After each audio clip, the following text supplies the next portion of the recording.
packed in my job and I made up my mind to spend my life looking for gold. That old gold bug really bit me good, and I'm doomed, so I've been told. I got metal detectors up the old yin-yang, a gold dredge and a four-wheel drive. I'd be better if you shot me, 'cause gold fever's really got me, and I'm hooked as long as I'm alive.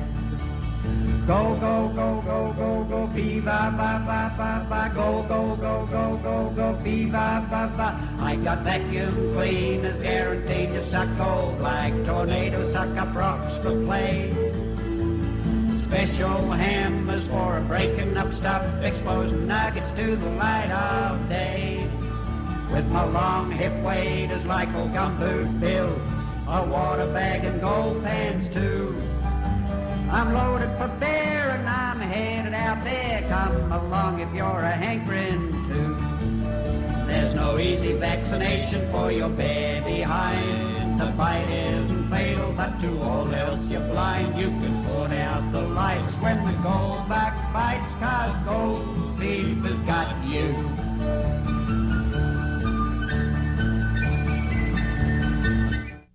Well, welcome to today's show, folks. We're out here in a secret spot of mine I've had my eye on for quite a while. And today's the day. I've been looking at this culvert. Now, if you haven't heard about it before, well, this is the first time you see it. It's something new. These culverts around, and especially in the gold country where you got gold, if you look at this, you see it's corrugated. It's got these ribs in it. And a lot of times if you look at some of the poop tubes and concentrating equipment, they'll look a lot just like this. This works as almost a giant sluice box that's set down in here in this little gully or wash area.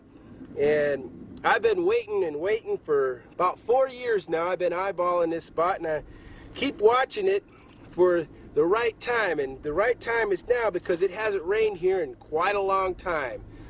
You need to, and that's what we're doing, is we're dry washing. It's tough to get in here with the sluice box and get this cleaned out while there's water running through it. And then when it gets wet down in here, you can't get a dry washer out here to use to get it out. But it's been dry in here for a long time, and you can see the materials filled up in here. Now, some guys, what I've seen some old timers and stuff do, is they'll just put their sluice box right down in a creek and let the water flow through there for all season long. When the season ends, they'll go and get their sluice box, because material's constantly flowing through there. Now, if you look at this culvert, this material out of this gully's washing, and it's funneling all down, and it's washing through here. Now, there's material that's been built up in here, and we're going to do really two things. We're going to dig this out so we get some of this stuff dug out and let the culvert do its job a little bit better with the water flow down here. Eventually this would fill up, and we wouldn't want that to happen, because that's what flood time starts hitting, and then it'll boil over here and cause problems. But a metal detector in here wouldn't work, because that's why we don't have a metal detector out here today. It'd just go all crazy on this thing. And this is a pretty dang long culvert.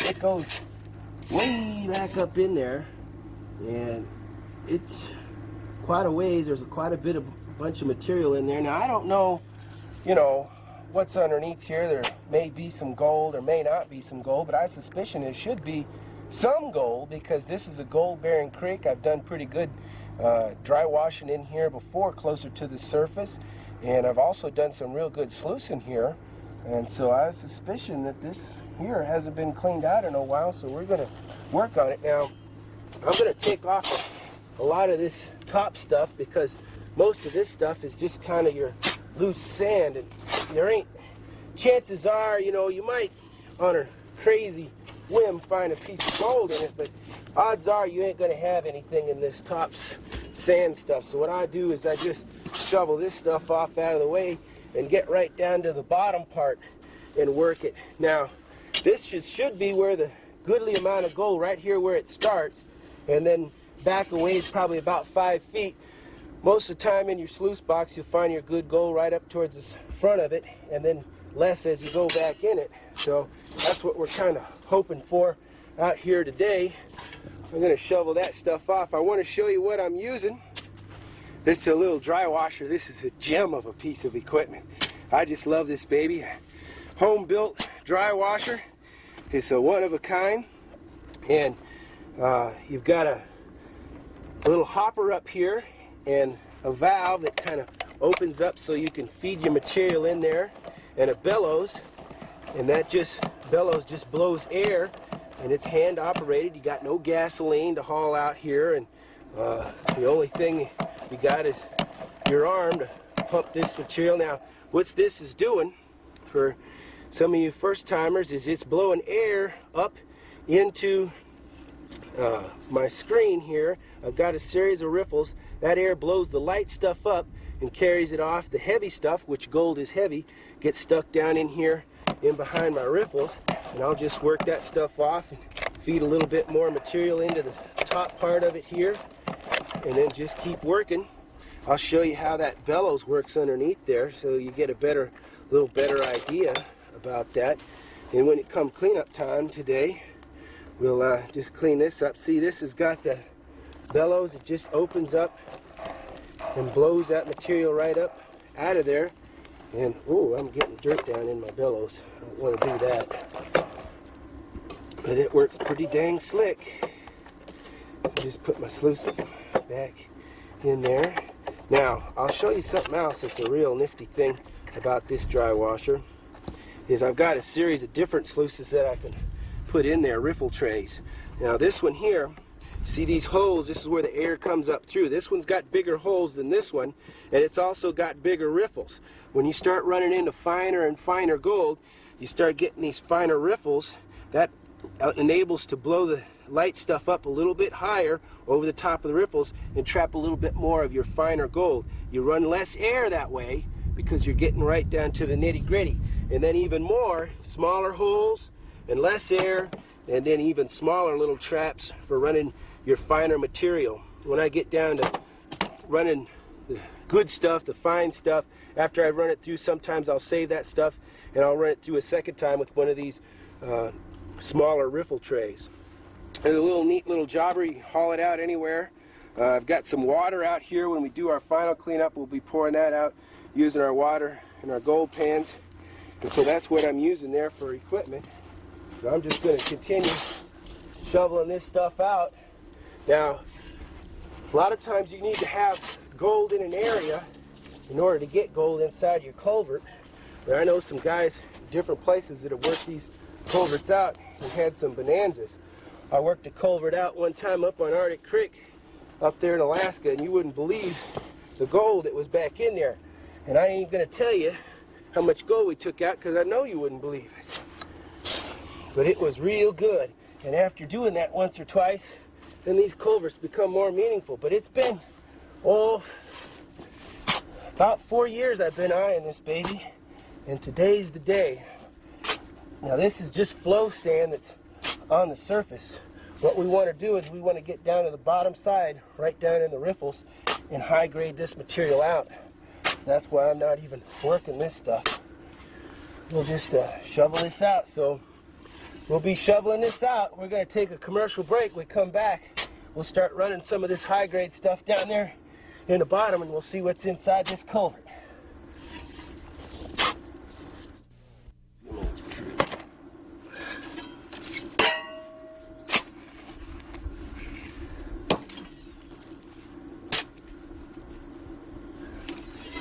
Well, welcome back, folks. This is a lot of digging down in here. Now I run into some interesting things. There's a piece of hematite, looks like. Pretty interesting rock. But what happened to me is that I figured 4 years it'd be dry enough out here. And we hadn't had any rain in this particular area for, I think it's been about 6 months, maybe a few drizzles here and there, but it's still kind of wet. I still got some wet spots in here. But after I got down, now this is a tip for you guys out there, dry washings in the deserts and stuff. Sometimes it may be dry on the surface, you dig down a little ways, and all of a sudden it starts getting moist and a little bit too wet to be able to run through a dry washer, and you don't have any water to run it through a sluice, so you're kind of out of luck on running it. But what happened to me here is I thought, oh no, this is going to be wet.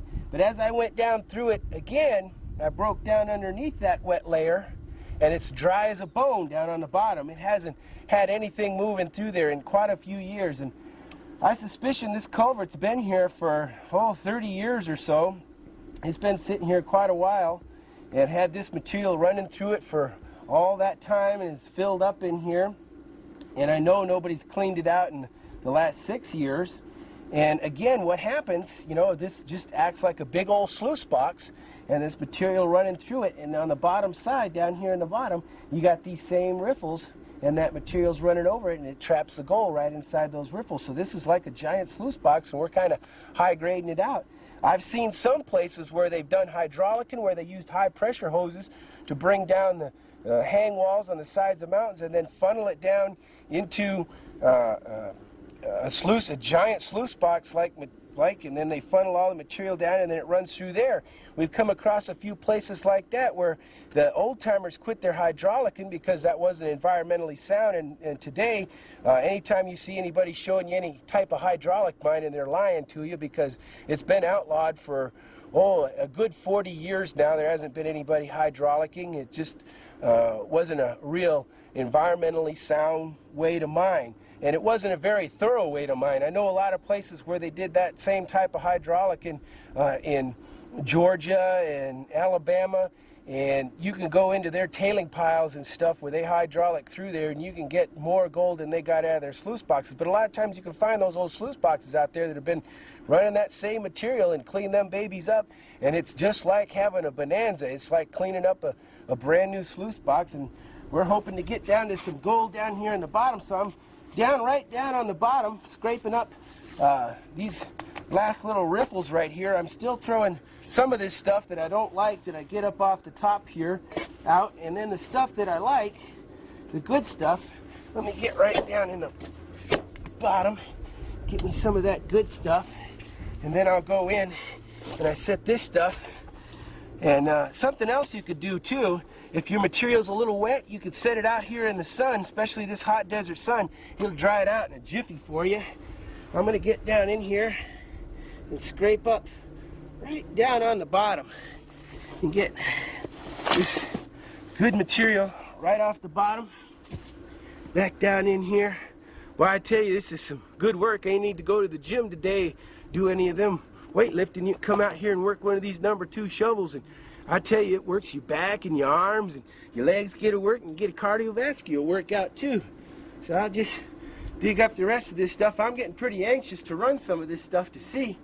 Oh boy, this goes way back up in there. I can't even see the end of it. I hope there ain't no critters back up in there ready to make a run for it and come out here at me.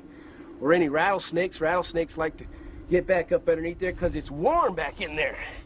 It gets nice and warm in there. It makes a nice place for them to go and hide, especially ain't been no water flowing through there in a while. So this is back over here, pumping away on my dry washer. You just sit here for long periods of time, running that air up.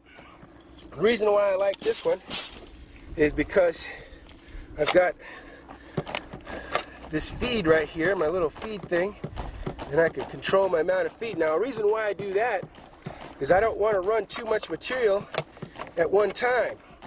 Now, what they call that is called booming and busting in your box. If you dump a whole bunch of material in here, it overloads this little sluice box, and if I was to shovel straight in here, I couldn't run enough of it. Now, I want to run as much material as I can because I want to get as much gold. Main name of the game, a lot of people ask me, that's a real question, is, you know, am I running too much material through my sluice box, or am I not running enough?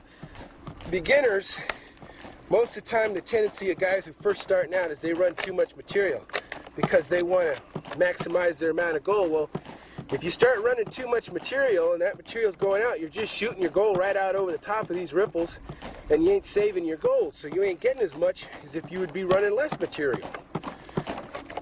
Now, by running too less of material, it's pretty obvious that you ain't going to get as much gold as you would if you were running more material. So there's kind of a happy medium there that a guy has to get into. And that just takes practice and being out there and doing it. A good rule of thumb on that is you see these little riffles right in here? If these are covered over and I can't see those riffles, then I've got too much material. If I see it and I've got just, you know, riffles galore, I run this stuff off and all of a sudden I got tons of riffles on there, then I'm not running enough material. Now, you might look at me and say, hey Tom, man, you know, you could get something, a wheel or a battery or something to haul out here to do that for you. Yeah, I could, but that takes kind of some of the fun out of it. You know, I like it out here without having any motors or having to haul a battery around. It's real nice and quiet and peaceful, and you just great place to be out here. I'm gonna start dumping some more of my good stuff, good material here. This is right out of the bottom. Now, as you can see in here, you got black sand.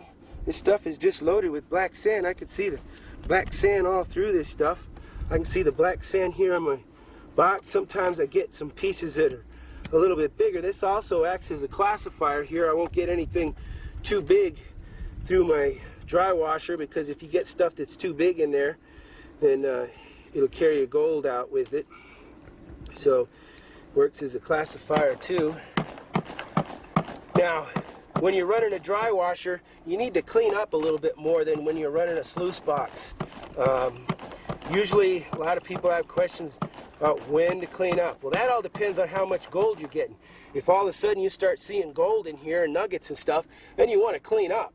But if you're cleaning up, after about a half-hour run, and you don't have anything in there, you know, you've got a few small little specks of gold, then you don't want to clean up that much, and probably you'll want to move on to another spot. But if you get, you know, a pennyweight or so of gold, then you'll probably want to clean up every half hour. If it's less than that and you still want to keep working, then you can clean up every hour. But you need to clean up quite frequently on these dry washers. A lot more than you do with a sluice box. That's a mistake a lot of people make with their running wet with sluice boxes and stuff, is they clean up too often. But I don't think you can really spend too much time cleaning up one of these dry washers. What I like to do a lot of times is I'll take my gold pan. I got my flashlight with me too, in case I needed to take a look up in there. But I don't think I'll be crawling up in there. Might be going a little farther. I'll take my gold pan, and this pretty little simple thing. I'll cut my feed off here so I ain't got no more material going in.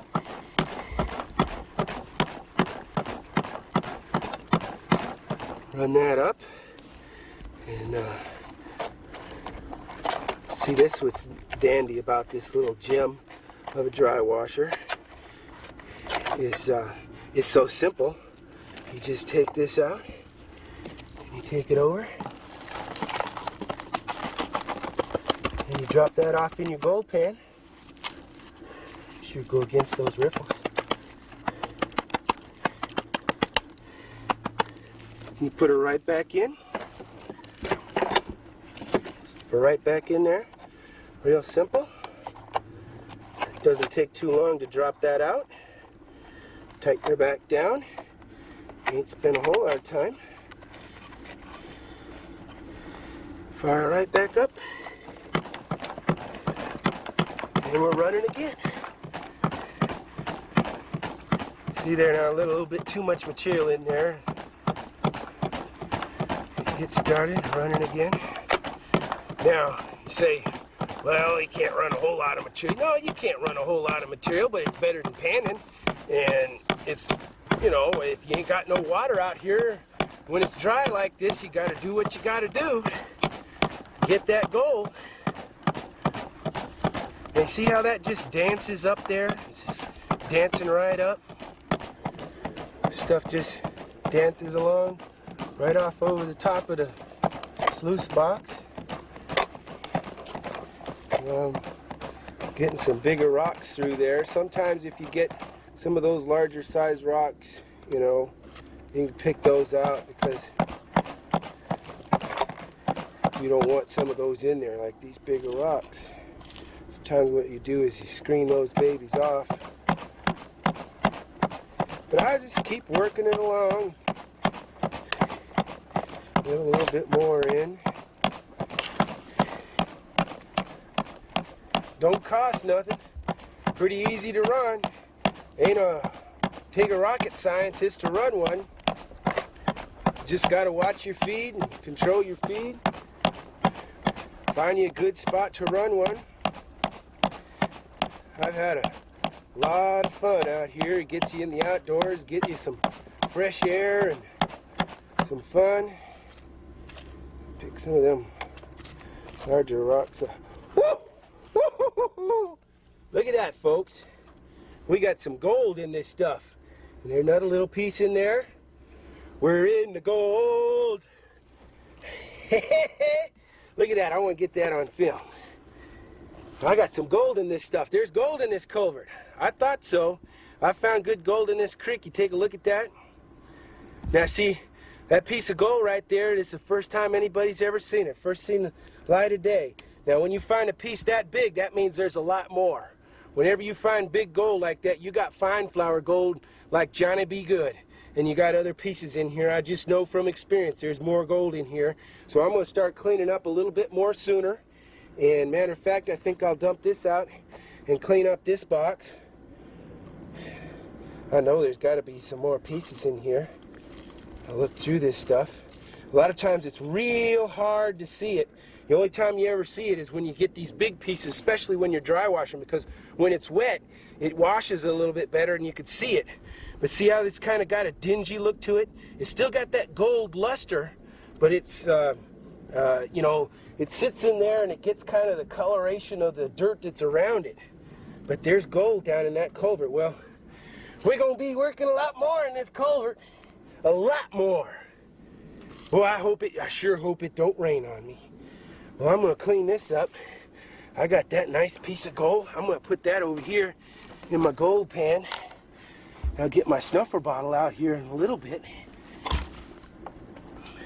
Man, oh man, that is something.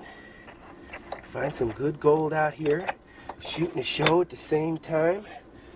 Oh man, well, I knew it. I tell you, anytime anybody ever comes and tells you all the gold's been found out there, there ain't no more gold out there, you're just crazy for going out there and looking for it, you just let them believe that. So me and you, buddy, we're going to be getting that stuff. Oh man, we'll run some more of this. I'm just going to keep running some more, and what I'll do, I'll show you. I got my water jug over here, and I'll take my water jug, and I got my tub. When I get done running my material out of my tub, I'll take and I'll pan this out in my tub, and then I'll use my stuffer bottle and clean it up. But I'm going to run some more of this stuff. I'm going to run all the material through my tub, and we'll get this pan here. Oh, I'll run it till it's about that full before I'll clean it up. Sometimes I'll even dump it off in something else. I'm running a lot of material because I'll want to work. I only clean up once during the end of the day when I start running my water, because I only got so much water out here to work with. But boy, that is nice. That is nice, folks. One, and where there's one, there's more. There's more. I guarantee you there's more. There's more down there in that culvert. This is a hot spot, folks. When you find these, you know, check out these culverts around. And when you got one where there's gold in a stream and you got it running through there and you got material that's packed up in there like this, chances are it's working like a sluice box, and you can high grade these culverts like crazy. There it is, folks. We're going to take a commercial break. I'm going to run some more material. We come back, I'm going to clean this stuff up here, and we'll see what we got here in our concentrates. And just having a dandy of a day out here.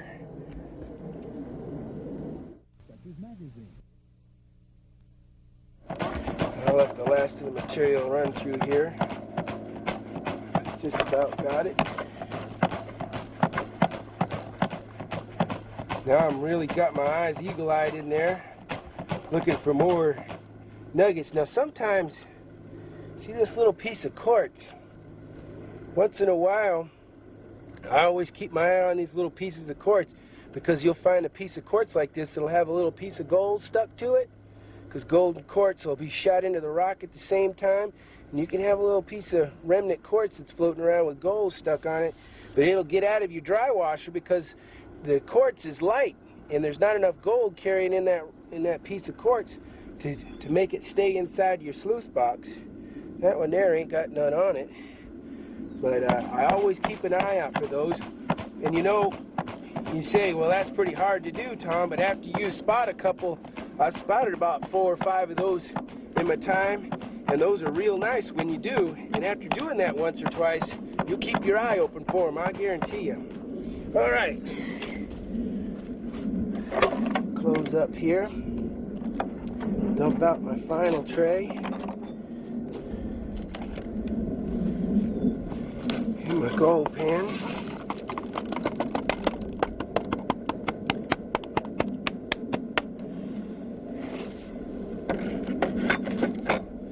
Man, this is nice out here. I got my buzzard special. I've got some water I hauled out here too. The pan width in my little tub. Now, a lot of people ask me where you get these tubs. A lot of these tubs are just masonry tubs and stuff. They work real good for panning in. Oh, water in the desert. Sure a nice place to be this time of year. All nice and dry. Now, I ain't gonna pour all this in there. I want to save this a little bit back.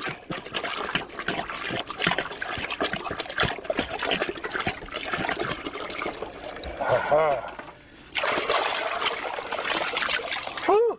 Gets hot out here. That's nice. A little bath before you start your panning. Now what I'll do is I'll pan this stuff out in there. I'll give you a little panning instruction too. You drop your gold pan down, but it's a little different when you're panning concentrates, you know. You want to mix all that material up. Make sure you got it down on the bottom. Now I got our other nugget we picked out earlier over here in my safety pan, but since I'm panning in a tub today, I don't need to really use my safety pan because I'm going to save all this material. Now, you don't have a lot of space in here, so it kind of gets, you got to get your own technique, but main thing in panning is to get that material aerated, get it liquefied, and get it moving around in the pan so that the heavy particles, which is gold is 19 times heavier than water and twice as heavy as lead. That's pretty heavy. Lead's real heavy. If you ever had a lead bar in your hand, so a lot of times on them movies and TV shows, when you see them guys tossing them big saddle bags full of gold and big bags full of gold and gold bars around like they're nothing, that's phony, man, because that gold's heavy. You get a lot of that gold in your hand, and you'll know that it's real heavy. So it works its way down to the bottom of your pan, and then you slowly use these riffles right here. This is the same gold pan you get when you join that special, when you get a member of the Gold Prospectors Association. And these are the latest state-of-the-art gold pans. You know, you see a lot of the metal pans. People say, well, you know, they always say, well, you ain't a real prospector using one of them plastic pans, you know. But I tell you what, if you look at the guys who win panning championships, and you look at the real professionals out there doing it, they're all using these kind of pans. I'm not saying nothing bad about those old metal pans. There's some things, applications that those old metal pans work real good in. But these kind of pans with these traps in here, lightweight, and with the wide bottom and the steep angles on the sides, they work real good, folks. This is the best pan out there for the beginner, and all the experts use them too. They got these deeper riffles in there. The GPAA developed this pan, and you know, they've had lots of prospectors telling them different ways, and they've taken all the pans and everything that's been made out there before and developed them into this one particular pan, and this is just the pan to get, folks. It works real well. So I'll just keep working that material on down, and then I'll let the water. Now, problem that a lot of people do when they first start panning is they dig around in here when they got this much material. You need to pan it on down. don't be afraid to work. You know, they get scared they're going to lose some gold out, but you're not going to see it until you get it down. Work it on down. Now, aha!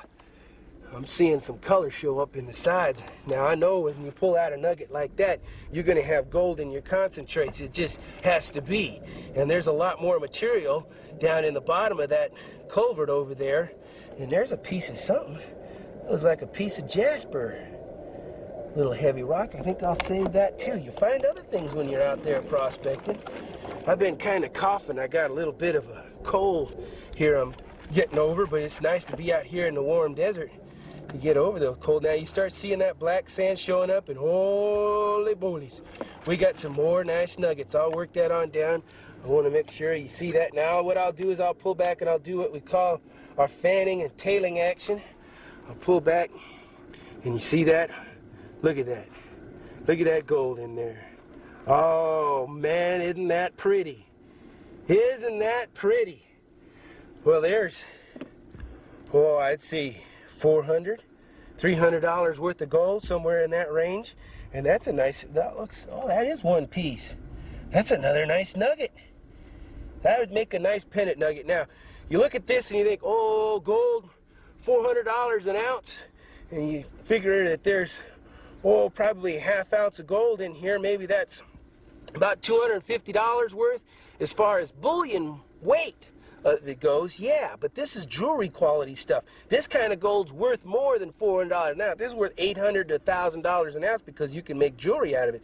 That right there might be a little bit big for an earring, but it would surely make a nice little pendant for somebody, maybe for my daughter, one of those daughters. I got 2 of them here. I'll need 1 more, and I'll cover the rest. This one probably here go big enough, and I'll have enough for a pendant for each one of my daughters. And you can see all this fine gold in here. You take a look and you see whenever you find big nuggets like this, a lot of times you'll find this fine flour gold, and there's quite a bit of it. You can see some of the bigger pieces, but there's all these little specks out here. Now this is the kind of gold you can find every time you go out. Now, granted, you're not going to find nuggets out there every time, but you find one of these culverts that's hot like this. Now, I know from the amount of material I dug out of there and the amount of material I got left to go, I'm going to have me a real good couple of days here digging and dry washing this culvert out. I might even go and get me a bigger dry washer because this is really paying off. Now, that's something you can do after you find and get into some real good gold with one of these little boogers. You can get yourself a bigger one, and I've got some bigger dry washers at my disposal. You see this black sand here that's coming out and all that fine flour gold. This baby's trapping it. This is working real good for trapping the gold. It's getting this small stuff. And man, you can't beat that, folks. This is a real fun recreation, ladies and gentlemen. And I've been saving this culvert. I know there's good gold in this creek, and I've been eyeballing this baby for quite a while. And I was pretty sure that I wasn't expecting to get quite that much, but I was expecting to get some pretty good gold out of this culvert because I've been eyeballing it for quite a long time, and I'm pretty happy about that. I got one of our Buzzard specials here. I want to tell you some about the club before we run out of time on today's show. But, man, I just can't tell you how it warms the cockles of your heart to find some beautiful gold like that and some nice nuggets.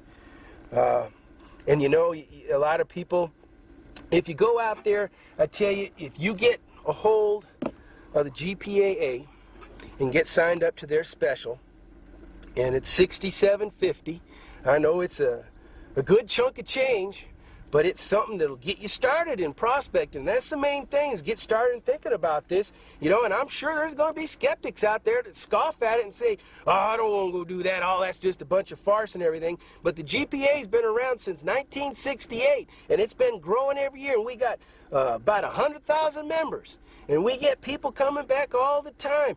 And you know, if everybody was going out there wouldn't finding any gold, then we wouldn't be around that long. And we set up this special so that you've got a real good chance, your best chance of finding some gold. When you go out there and you get out there and you find some gold like this, I guarantee you're going to be a member for life. And I've paid for my membership out here 3-fold time with just the gold I've gotten on this one little outing.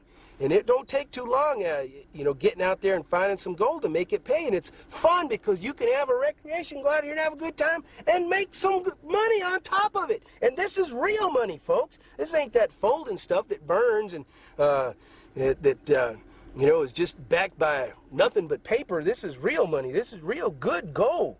And I tell you, and let me tell you something about the special. I got one here. They send it out to you. Priority mail comes to you in a box just like this one. I haven't really opened this one up. And when you get it, you get a lot of neat stuff in there. And like I said before, what they're trying to do is give you a good chance of going out there and getting some gold. Now, something I got missing out of this that I ain't got with me is the mining guide. So I'm going to have to show you that.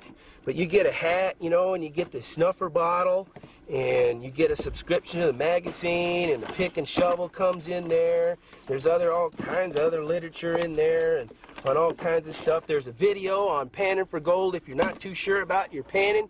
It's got my dad on there, the old buzzard, showing you his old tricks and tips, you know. If you didn't have an old timer or somebody who's been out there through the school of hard knocks to learn this kind of prospecting, to learn this stuff from, then you just didn't figure it out. You had to spend a lot of years out there digging in just the gravel bank and finding no gold to finally start getting into some gold. But a lot of the information that's been spread out there that GPA has, it's made it a lot easier to get the gold, because you can eliminate a lot of places where there ain't no gold and concentrate on those places where there is gold. You get one of these snuffer bottles that comes to you in the kit, which is real nice, and I'll just put this one together and use it on my gold pan here, show you how that works. And there's a lot of tricks, just like the one I'm going to show you right here. Once you get involved in the association, they show you all this stuff and make it so much more easier to get that gold out. And so, you know, you join up your first year, you go out, you use some of the claims. They got a claims guide book. I don't have one here with me, but they got a claims guide book. It's got hundreds of different places to go prospecting and maps in there, and you can go out there anytime you want. You know, the problem of where to go. You know, I'd like to get involved, but I ain't got no place to go. Well, they got hundreds of different places where you can go prospecting and keep all the gold you find, and that's included in the 6750. Now, if you figure what is that worth to have hundreds of different places where you can go out and camp and prospect for gold and get out in beautiful countryside, that you can't put a price tag on that.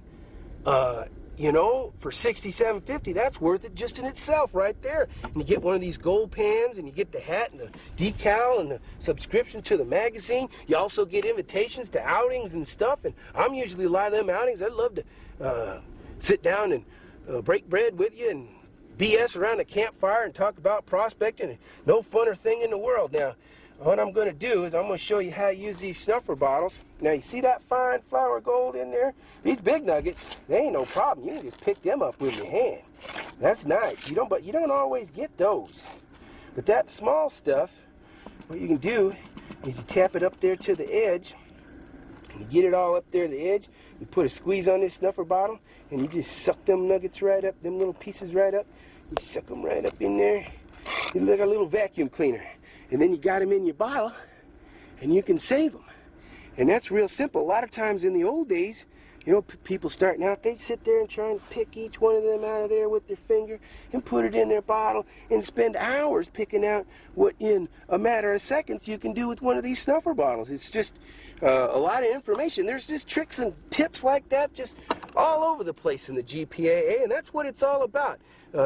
Get involved, give them a call on that 800 number and put it on your credit card. If you don't got a credit card, then you can mail them in a check to their address and get this special, because if you are a prospector, you've done it, and you're out there and you're a prospector yourself already, you need to get involved, because you know about all the other things that we need to band together as prospectors, and all the stuff that you get is just an added bonus. And if you've never prospected before in your life and you're watching this show thinking, wow, that looks neat, but $67.50 is a lot of money, you get a lot of stuff, folks. And they give you the knowledge that you need in the subscriptions to the magazine and the videos and the information service and everything. They also give you the basic tools that you need with the gold pan, and then they also give you a place to go out and do it. And all for $67.50. You just can't beat that, folks. So we'd love to have you a member. I can't stress to you how much fun it is to get out here and prospect for gold, and it's a lot more fun when you get a little bit of gold like this out here today. Oh boy, I'm just happy, tickled pink, and we sure enjoy having you out here with us on today's show. And we'll be back again with another show. So thanks for tuning in today, folks. I'm going to be out here digging for quite a while in this culvert. I'd tell you where it's at, but I'll tell you where it's at in another show after I get done digging it out so you guys aren't out here with me. So we'll see you later, folks. Take care.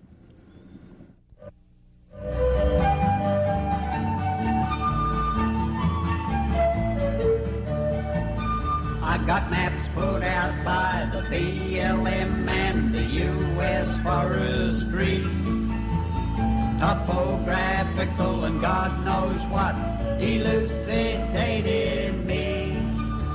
From Colorado to Canada, Alaska to Mexico, you can forward my mail care up the Gold Rush Trail. Gold fever's got me on the go. Go, go, go, go, go, go, bee-ba-ba-ba-ba-ba. Go, go, go, go, go, go, bee-ba-ba-ba. Up the Yukon and Northwest Territory, checking Appin for the yellow gold. From the El Paso Mountains to the Mother Lode, checking out the stories I've been told. Down to Australia where the nuggets grow, so big you throw the small ones back. Check that creek, you can find me, just don't sneak up behind me, 'cause gold fever's got me, Jack. There's no easy vaccination for your bed behind. The bite isn't fatal, but to all else you're blind. You can put out the lights when the gold bug bites, 'cause gold fever's got you. Hey, I got my four-wheel drive all loaded up, ready to roll. I got spare gas and oil, water and food, 3 fish of gold bugs and a year's supply of batteries. Gold pens, dry blowers, shovels, and picks and spare parts. I got stacks of maps of the whole area, and I'm headed out to the El Paso Mountains just as fast as I can. I tell you, boy, they're picking up nuggets out there so big, make your head spin. Yeah, man, I got my grub stake, and I'm off to the dry wash gold country. So don't look for me around here, boy, 'cause I'm gone, I'm history, I'm out of here. Go, go, go, go, go, go, bee-ba-ba-ba-ba-ba, go,